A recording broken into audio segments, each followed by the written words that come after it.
Morning disaster struck at the very top. The Grand Prix gladiator, three-time world champion Brazilian Ayrton Senna, beloved in Brazil. Ayrton Senna died from massive head injuries after a 300-kilometre-an-hour crash in the San Marino Grand Prix. The motorsports fraternity is stunned, disbelieving of its loss, disbelieving of the violence of the crash. The same disbelief Senna himself grappled with when only 24 hours before his crash, Austrian newcomer Roland Ratzenberger was killed on the same track. As Formula One begins the inevitable examination of itself after its darkest weekend in decades, haunted they will be by concerns Senna expressed only hours before his death over the unpredictable handling of his racer, problems he put down to controversial rule changes outlawing computer-controlled technology. New Zealand former Formula One driver Chris Amon is among millions asking the question tonight, how could this have happened? This from Kerry Ann Evans. Formula One drivers, they're the glamour boys of motorsport. They drive hard, compete rough and die fast. Senna veered to the right and into the perimeter wall. He would rank alongside people like Jimmy Clark, Alain Prost, Fangio, and certainly history will show him as being one of the greats. Chris Amon, who along with Bruce McLaren and Denny Hulme formed New Zealand's Formula One troika of the 60s and 70s.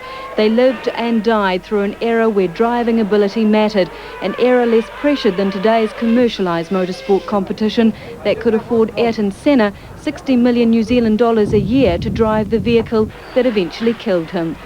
Looking at today's crash, Amon says he's positive both Senna and Austrian Roland Ratzenberger, who fatally smashed on the same track 24 hours earlier, were victims of technical failure, not driver error. The same cocktail of danger that saw Amon lose 3 or 4 racing competitors each year during his time at the wheel. It may sound very callous to say that, but it was an accepted, when I say accepted, it was a fact, and it happened. And I think what makes this all the more appalling is that we've got used to it not happening. This was effectively my seatbelt because I was trying to hold on to it to stop myself falling out of the car. In Amon's racing days, he'd reached speeds of 300 kilometres an hour, the exact speed Senna was clocking moments before his death. Today, life for the former motorsport great runs at a much slower pace. A world away from the charm of the European Formula One circuit, the only battling Amon does these days is against drought on his Bulls farm. But despite his distance, Amon believes the new rules to remove computer wizardry from the speed machines has enhanced Formula One racing. He doesn't agree with international criticism that this year's rule changes have cost the lives of one of the sport's greats and his promising debutante. Having said that, whilst the structure of the cars is very strong, perhaps if anything's going to be looked at as an aftermath to this, it could be in the actual strength of the suspension components and some of the aerodynamic aids. Just too flimsy?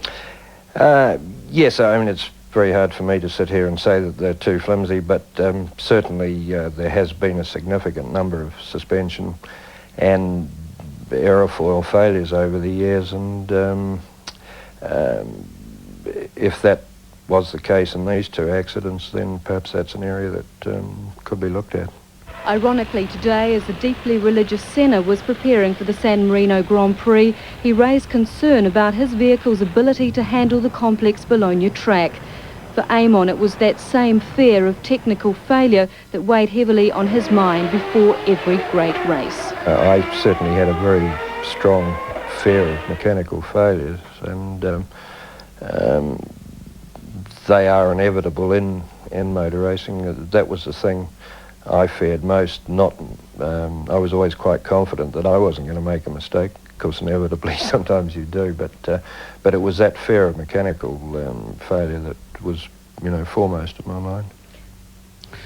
And as long as my passion for my profession is kept alive, my dream will be to survive. Ayrton Senna once said, the day when this passion starts weakening, my dream will end.